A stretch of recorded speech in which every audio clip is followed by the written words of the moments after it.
Good morning, YouTube. It's your man, all the way George Page, aka the Emperor of Female Bodybuilding Talk, coming to you live on YouTube. Well, as you know, I got this information from AJ Roberts. He's the head man over there at Female Bodybuilding Channel. I follow AJ. He follows me. I'm a big fan of his channel. He's a big fan of mine. I love his commitment and his how he really gets into the sport. He's done quite a lot of interviews. I'm gonna say with some ladies. He's been to some shows. I want to get to his level someday. You know, I'm still I'm still at a certain point. I'm using my old computer and my cell phone. But I would love to get to the level like him and JB. JB's in Germany and AJ's over there in Norway. But like I said, I admired him. And AJ, stop picking on JB sometimes. I know y'all good friends, but I think you need to stop picking on sometimes. But anyway, AJ dropped this on his Instagram, and this is information that's been confirmed by Instagram and also by herself. This is Theresa Ivancik, and she is a female bodybuilder, but she has announced she's going to compete as a physique competitor, and that's a big thing. Now, Theresa has been competing for quite some time. She last competed when at the Olympia. She competed at the Chicago Pro where she won, and also she competed at the Rising Phoenix, where she got seventh place. Didn't do too good with the Rising Phoenix compared to the last few years where she done. And she competed at the Olympia this year. Last year, I mean, sorry, last year. Sometimes you get them. Sometimes, even though it's still just a new year, we're just almost halfway through the second month. So sometimes people might slip and just say, "Oh, this year," but never mind. And she placed 14th. Actually, I think she tied for 14th, and that's not too of a good showing. But she's been in the game for quite some time. She originally started in figure around about 2006, and she competed in her first show in 2007 as a figure competitor. And then around about 2010, she made the switch to bodybuilding and competed as a heavyweight. And since then, she competed in quite a few shows, such some nationals, and then she really you know, she even one time she competed as a physique in 2016, which is for her size, she was a heavyweight level bodybuilder, and pretty much too big. And that's the thing about her, and this is her with Elena Porple, and she's made her pro debut back in 2017 when she competed at the Linda Norfolk Pro, where she took second place, and that was gave her first shot at the Miss at the Rising Phoenix. And I think that show, I think she Rising Phoenix, she was there. She place. I think she didn't place too well. I think that was the year. I think it was she didn't make the top 10. But like I said, she's developing and growing. She took out 2018 to make some improvements. Now, and you notice, like I'm showing these pictures here, how she has changed over years. Now, she had darker hair. She was much bigger. And this is where her fiance. And, recently at the at 2019, when she won the Linda Pro at Norfolk, he got engaged. And you also notice that he works out with her. I don't think he's competed, but they work out together. And you can see how much, even he has gotten smaller. And she just, and with the thing with Theresa, she has just impressive body. I've been seeing her for quite some time when she was in the amateurs. I remember a few years ago when she competed, I think at the nationals, where she took second, I think in the overall, and that was, I think it was it was nationals, I think it was championships, one of the two. And I made a comment where she was up against Brittany O'Ville, and I made a comment that Brittany looked a little blocky compared to Theresa. Theresa was just huge, and Brittany didn't like that, so she unflogged me. So I gotta be careful when I make comments like that, but I gotta be honest with myself, anything. And she's, has got a good following, and I think one thing is she's becoming a brand and making herself a business.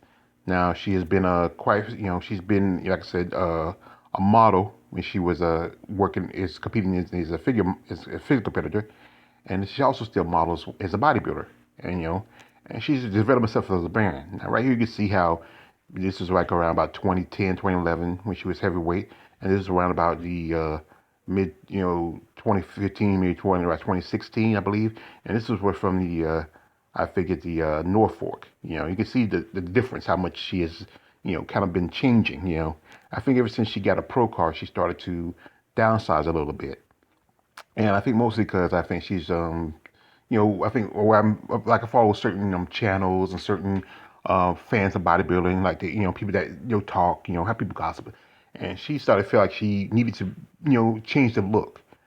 She was more massive if you ever seen her before, and even this is from the last couple of Miss Olympias, and she hasn't been a pro as long as you people think. I think she's only been pro for maybe about ooh, 3 years, about 3 or 4 years, and making the switch is a big thing. There's like a few days ago I did an interview with Jada Beverly, and she's going up to female bodybuilding. And also I just recently was on talking with some other female bodybuilders who have switched from physique to bodybuilding, and they said because of the judges were telling them the critiques and saying that yeah, you might need to go to bodybuilding. And this is from the Norfolk Pro, and I always felt like that should have been Tisha's show. Tisha should have won that show, but I'm not a judge. I'm just a fan. And the thing is, she does have an impressive back, and I think her back hasn't changed too much compared to her later pictures compared to today. But she has an impressive back. I think that's the thing about her back. But also, her upper body, like I said again, is a great upper body. But the thing is, they talked about is that her legs haven't really come in. And that's the thing is, if your lower doesn't come in with your upper, that's gonna be a problem. Like good examples are like Kim Perez, how she had a great upper body but never really had the legs. And just that's the thing is, you have some ones like Marjorie V. Martin and Christina Mendoza who have killer quads. And I think with Christina, who said she took some time off, she didn't want to do the Rising Phoenix, she took some time off because she wanted to do some more work. And if she can get her upper body to come with her lower body, you know, she would probably be a great bodybuilder. But like I said, she's still in her late 20s, and it takes the point when a female bodybuilder get to a level where they're like, just hit that peak. But like I said, Theresa just was pretty impressive. And like I said, there's some things she needs to tweak on. Then, like I said, she started changing her look. As you know, she had darker hair. She was a natural brunette. She highlighted it. She started, changing the color. And I think mostly to try to get more into, like I said, she's opened her gym because she's originally from Pennsylvania, a small town somewhere in Pennsylvania. I think she's really wants to, brandish out now, and and develop her brand and her own gym and stuff like that, and and get more sponsorship. And that's why I think it's also one way we can go to physique, because with the physique women, they have more shows. There's more chance for sponsors compared to female bodybuilding. And she was for quite some time was a Wings of Strength ambassador, and I jumped onto Wings of Strength site where they just she's been wiped off. Her ambassador spot is gone. It's not there anymore. So that means that once you see Winter Sway supports female bodybuilding, even though physique is like female bodybuilding, female bodybuilding light, pretty much Jake's not going to support anybody that's not within them. So, she's out. But now she's under with the physique, which is in the IFBB, which there's more shows for her to compete in, more opportunities. She might even compete at the Arnold Schwarzenegger Classic in the Miss International, and that's the first bodybuilding coming in March, I believe. It used to be March. There's always be. I mean, all these years always been March. And like I said, her and her fiance, they got engaged, and I think that's also one reason she's probably downsizing, because she wants to have a family. As you know, Shanique Grant last year announced that she's retiring from pro physique, and with Shanique, she's like in her early 20s, and she's still young, and she could take the time off, and then maybe you never know, she'll come back. So and good luck to her. And also, I say good luck to Theresa in her new endeavors. But here's the thing: is I'm gonna say it like this: going up from down is gonna be a thing, And I know there was one is Sheila Black, who I follow. She did it back in 2019 when she made the switch. But with Sheila was always, she's muscular, but she's always been kind of lean. But Teresa's been kind of really big for a long time. And making the drop, is gonna be a little bit difficult. I think one thing is this: her with her upper body, how big her arms, her shoulders, and backs are, her back is. She might not do too well in physique. I mentioned one time. I remember when I did a video where I talk about how Ivy Rain, who competes in physique, how big she is. Her shoulders are huge, but her legs don't come in. And that's why I think she might need to rethink about this, but this is her choice. She might do good. You never know. She has a look to her. She has a sort of style. And I think maybe going back down to her might maybe get her more opportunities than she was in bodybuilding. But like I said, that's her choice. And we as her fans got to respect that her choice. But like I said, I go back. There's that part of me is a hardcore bodybuilding fan that feels like, why do this? I mean, I can respect a competitor that walks away from the sport and say, I'm done. Because, they're not going as far as they want to, compared to somebody say, you know what, let me just backtrack because I'm not doing so well in this. I'm gonna switch horses in midstream. Kind of like reminds me when like somebody like Michelle Rebellet, when she, left bodybuilding and go to do fitness. Or to me, always the history is the biggest slap in the face is when Kim Zavetsky, you know, back in, when she came back after the last Miss Olympia in '99, come back in about 2 years later and competes in fitness and just didn't do too well. And that's kind of slap in the face. I mean, Corey left and she went on. Linda, she left, but she came back.